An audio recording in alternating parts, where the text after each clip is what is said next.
ಚಿತ್ರದುರ್ಗ ಜಿಲ್ಲೆಯ ಮೊಳಕಾಲ್ಮೂರು ತಾಲೂಕಿನ ದೇವಸಮುದ್ರ ಗ್ರಾಮದಲ್ಲಿ ಸಾಂಪ್ರದಾಯಿಕ ಧಾರ್ಮಿಕ ವಿಧಿವಿಧಾನಗಳಿಂದ ನೆರವೇರಿದ ಶ್ರೀ ಮಹರ್ಷಿ ವಾಲ್ಮೀಕಿ ಪುತ್ಥಳಿ ಪ್ರತಿಷ್ಠಾಪನೆ ಹಾಗೂ ಕಳಶ ಸ್ಥಾಪನೆ ನೆರವೇರಿತು. ದೇವಸಮುದ್ರ ಗ್ರಾಮದಲ್ಲಿ ಶ್ರೀ ಮಹರ್ಷಿ ವಾಲ್ಮೀಕಿ ಪುತ್ಥಳಿ ಪ್ರತಿಷ್ಠಾಪನೆ ಹಾಗೂ ಕಳಶ ಸ್ಥಾಪನೆ ಕಾರ್ಯಕ್ರಮವು ಸಾಂಪ್ರದಾಯಿಕ ಧಾರ್ಮಿಕ ವಿಧಿವಿಧಾನಗಳೊಂದಿಗೆ ನೆರವೇರಿತು. ಈ ಸಂದರ್ಭದಲ್ಲಿ ಗಂಗಾ ಪೂಜೆ, ವಿಘ್ನೇಶ್ವರ ಆರಾಧನೆ, ನವಗ್ರಹ ಪೂಜೆ, ಹೋಮ, ಮುತ್ತೈದೆಯರಿಂದ ಆರತಿ, ನಂತರ ಶ್ರೀ ಮಹರ್ಷಿ ವಾಲ್ಮೀಕಿ ಪುತ್ಥಳಿ ಪ್ರತಿಷ್ಠಾಪನೆ ಹಾಗೂ ಕಳಶ ಸ್ಥಾಪನೆ ಕಾರ್ಯಕ್ರಮ ನಡೆಯಿತು. ಈ ಕಾರ್ಯಕ್ರಮಕ್ಕೆ ಮುಖ್ಯ ಅತಿಥಿಗಳಾಗಿ ಶಾಸಕರಾದಂಥ ಎನ್.ವೈ. ಗೋಪಾಲಕೃಷ್ಣ ಅವರು ಆಗಮಿಸಿ ವಾಲ್ಮೀಕಿ ಸಮುದಾಯಕ್ಕೆ ಶುಭಾಶಯ ಕೋರಿದರು. ಈ ಸಂದರ್ಭದಲ್ಲಿ ಗ್ರಾಮ ಪಂಚಾಯಿತಿ ಮಾಜಿ ಅಧ್ಯಕ್ಷರಾದ ಪರಮೇಶ್ವರಪ್ಪ, ಗ್ರಾಮ ಪಂಚಾಯಿತಿ ಮಾಜಿ ಉಪಾಧ್ಯಕ್ಷರಾದ ಮಮತಾ ಬಸವರಾಜ್, ಭೂದಾನಿಗಳಾದ ಲೋಕೇಶ್, ತಾಲೂಕು ವಕೀಲರ ಸಂಘದ ಅಧ್ಯಕ್ಷರಾದ ವಸಂತ್ ಕುಮಾರ್, ತಾಲೂಕು ಗುತ್ತಿಗೆದಾರರ ಸಂಘದ ಅಧ್ಯಕ್ಷರಾದ ಗೋವಿಂದಪ್ಪ ಸೇರಿದಂತೆ ಸುತ್ತಮುತ್ತಲಿನ ಗ್ರಾಮಸ್ಥರು ಹಾಜರಾಗಿದ್ದರು. ನನ್ನ ಕೈಲಾದಷ್ಟು ಕೂಡ ಈ ಭಾಗದಲ್ಲಿ ಎಷ್ಟು ಸಾಧ್ಯವೋ ಅಷ್ಟೆಲ್ಲ ಶಾಲೆಗಳಾಗಿರ್ಬೋದು, ಚರಂಡಿಗಳಾಗಿರ್ಬೋದು ಮತ್ತು ರಸ್ತೆಗಳಾಗಿರ್ಬೋದು, ಇನ್ನೂ ಅನೇಕ ಕೆಲಸಗಳನ್ನು ಕೂಡ ನಾನು ಕೈಗೊಂಡಿದ್ದೀನಿ. ಇನ್ನು ಮುಂದುವರೆದು ಕೂಡ ಇನ್ನೂ ಸಾಕಷ್ಟು ಕೆಲಸಗಳಲ್ಲಿ ಆಗಬೇಕಾಗಿದೆ. ಆ ಕೆಲಸಗಳು ಕೂಡ ಮುಂದಿನ ದಿನಗಳಲ್ಲಿ ನಾವು ಅದನ್ನು ಆಯೋಜಿಸಿಕೊಂಡು ಮಾಡ್ತಕ್ಕಂಥ ಕೆಲಸ ಕೂಡ ನಾವು ಮಾಡೋಣ.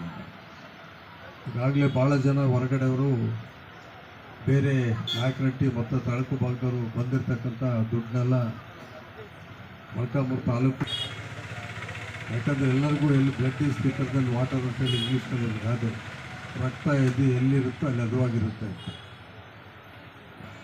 ಅಂತ ಒಂದು ಹಿನ್ನೆಲೆಯಲ್ಲಿ ನಾನು ನನ್ನ ತಾಲೂಕಿಗೋಸ್ಕರ ಮಾಡ್ತಕ್ಕಂಥ ಕೆಲಸ ಏನೂ ಕಡಿಮೆ ಅಲ್ಲ.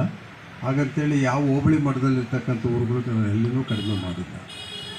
ಸಮಯ ಬಂದಾಗೆ ನಾನು ಅದ್ರ ಬಗ್ಗೆ ಆ ಹೇಳಿಕೆಯನ್ನು ಎಲ್ಲಿ ಕೊಡಬೇಕು ಅಲ್ಲಿ ಕೊಡ್ತಕ್ಕಂಥ ಕೆಲಸ ಕೂಡ ನಾನು ಮಾಡ್ತೀನಿ. ನನ್ನ ಕೆಲಸ ಹೀಗಾಗಿ ನಾನು ಕೆಲಸ ಮಾಡ್ತಕ್ಕಂಥ ವ್ಯಕ್ತಿನೇ ವಿನ ಮಾತಾಡ್ತಕ್ಕಂಥ ವ್ಯಕ್ತಿ ನಾನಲ್ಲ.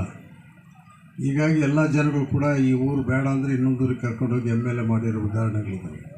ಆ ಊರು ಬೇಡ ಅಂದರೆ ಇನ್ನೊಂದೂರಿಗೆ ಕರ್ಕೊಂಡೋಗಿ MLA ಮಾಡಿರ್ತಕ್ಕಂಥ ಉದಾಹರಣೆ. ಅದಕ್ಕೆಲ್ಲ ನನ್ನ ಮೇಲೆ ಇರ್ತಕ್ಕಂಥ ನಂಬಿಕೆ, ನನಗೆ ಜನಗಳ ಮೇಲೆ ಇರ್ತಕ್ಕಂಥ ಒಂದು ನಂಬಿಕೆ, ಈ ಮಧ್ಯದಲ್ಲಿ ಇರ್ತಕ್ಕಂಥ ಸಂಬಂಧದ ಹಿನ್ನೆಲೆಯಲ್ಲಿ ನಾನು ಮಾಡಬೇಕಾಗಿರ್ತಕ್ಕಂಥದ್ದು ಉದ್ಧಾರವಾಗಬೇಕಾಗಿರ್ತಕ್ಕಂಥ ಕೆಲಸ ಸಾಧ್ಯವಾದಷ್ಟು. ಭಾಳ ಜನ ಮೊನ್ನೆ 35-40 ಜನ MLAಗಳೆಲ್ಲ, ಶಾಸಕರೆಲ್ಲ ಡೆಲ್ಲಿಗೆ ಹೋಗಿದ್ದಾರೆ. 3 ಸಾರಿ 4 ಸಾರಿ ಗೆದ್ದಿರೋ ಹಿರಿಯರೆಲ್ಲರೂ ಮಂತ್ರಿಗಳಾಗಬೇಕು, ನಮಗೆಲ್ಲ ಮಂತ್ರಿ ಪದವಿ ಕೊಡ್ರಿ ಅಂತ ಹೋದರು. ನನಗೆ ಭಾಳ ಜನ ಕರೆದ್ರು. ನನಗೆ ನೀವು ಎಲ್ಲರಿಗಿಂತ ಸೀನಿಯರ್ ಇದರಲ್ಲಿ, ನೀವು ಮುಖಂಡರಾಗಿ ಮುಂದೆ ಬರಬೇಕು ಅಂತೇಳಿ ನನಗೆ ಕೇಳಿದರು. ನಾನು ಇಷ್ಟ ಮಾಡಲಿಲ್ಲ, ನಾನು ಒಪ್ಕೊಳ್ಳೂ ಇಲ್ಲ. ಯಾಕಂದರೆ ಬಾರದು ಬಪ್ಪುದು ತಪ್ಪುದು ಅಂತ ಹೇಳ್ಬಿಟ್ಟು ಕನ್ನಡದಲ್ಲಿ ಒಂದು ಗಾದೆ ಇದೆ. ಬರ್ತಕ್ಕಂಥದ್ದು ಎಲ್ಲಿದ್ದರೂ ಬರುತ್ತೆ, ಬಾರದೇ ಇರ್ತಕ್ಕಂಥ ನಾನು ಏನು ಪಲ್ಟಿ ಹೊಡೆದ್ರೂ ಬರಲ್ಲ. ಹೀಗಾಗಿ ನನ್ನ ನಂಬಿಕೆ ಇರ್ತಕ್ಕಂಥ ನನ್ನ ಜನಗಳ ಮೇಲೆ, ನನ್ನ ತಾಲೂಕಿನ ಮೇಲೆ, ನನ್ನ ಕ್ಷೇತ್ರದ ಬಗ್ಗೆ ಇರ್ತಕ್ಕಂಥ ಒಲವು, ಅವರ ಒಲವು, ಅವರ ಅಭಿಪ್ರಾಯ, ಅಭಿಮಾನ, ಪ್ರೀತಿ, ವಿಶ್ವಾಸ, ಆಶೀರ್ವಾದ ಇರೋವರೆಗೂ ನಾನು ಯಾರನ್ನೂ ಯಾವುದೂ ಕೇಳ್ತಕ್ಕಂಥ ಅಗತ್ಯತೆ ನನಗಿಲ್ಲ ಅಂತೇಳಿ ನನಗೆ ಅನಿಸುತ್ತೆ. ನ್ಯೂಸ್ ಅಲರ್ಟ್, ನಿಮ್ಮಿಂದ ನಿಮಗಾಗಿ.